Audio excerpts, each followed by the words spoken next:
الرحمن الرحیم۔ طواف میں چند چیزیں شرط تھیں جن کا لحاظ رکھنا واجب ہے۔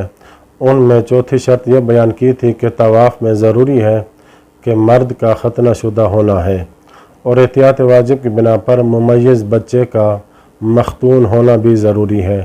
البتہ جس غیر ممیز چھوٹے بچے کو اس کا ولی طواف کرواتا ہے، اس کے طواف میں مختون ہونے کی شرط ظاہر نہیں ہے۔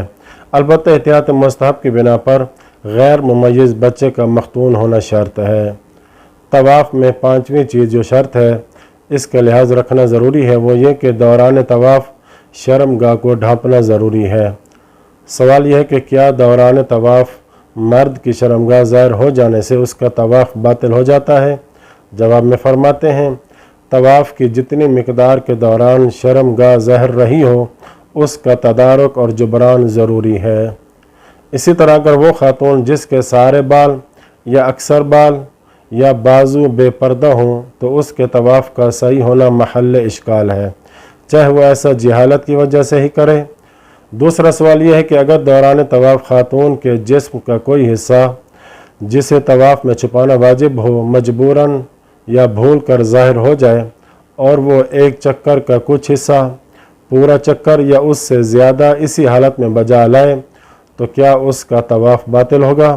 جواب میں آیت اللہ سیستانی فرماتے ہیں طواف تو باطل نہیں ہوتا، لیکن اس کا جتنا حصہ طواف کی شرائط کے بغیر واقع ہوا ہو، اگر وہ ایک چکر یا اس سے زیادہ ہو تو وہ اسے کل عدم یعنی کینسل کرے گی، اور اگر ایک چکر کا کچھ حصہ ہو تو اس پر واجب ہوگا کہ واپس لوٹے اور اتنی مقدار کا تدارک کرے جس میں اس کا پردہ صحیح نہیں تھا، اور اگر زیادہ ہجوم کی وجہ سے وہ واپس پلٹنے پر قادر نہ ہو تو وہ یوں کر سکتی ہے کہ طواف کے قصد اور ارادہ کے بغیر حجر اسود تک چلتی آئے اور پھر وہاں سے یہ چکر از سر نو شروع کرے۔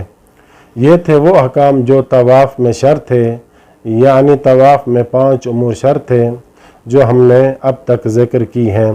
وہ شرائط خلاصہ کے طور پر یہ تھیں: پہلی یہ کہ طواف میں نیت کرنا شرط تھی۔ دوسری شرط طواف کرنے والا حدث اصغر اور حدث اکبر سے پاک ہو۔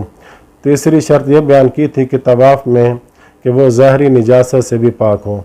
چوتھی شرط طواف کرنے والے میں یہ تھی کہ مرد ختنہ شدہ ہو۔ پانچویں اور آخری شرط دوران طواف انسان کا شرم گاہ کو ڈھانپنا ضروری ہے۔ یہ تھی 5 طواف کے صحیح ہونے کی شرائط۔ اب ہم اگلی ویڈیو میں آپ کو طواف کے واجبات کے متعلق مسائل بیان کریں گے انشاءاللہ تعالی کہ طواف میں کتنے امور واجب ہیں جن کا لحاظ رکھنا واجب ہے۔ وصلی اللہ علی محمد وآل بیتہ الطاہرین۔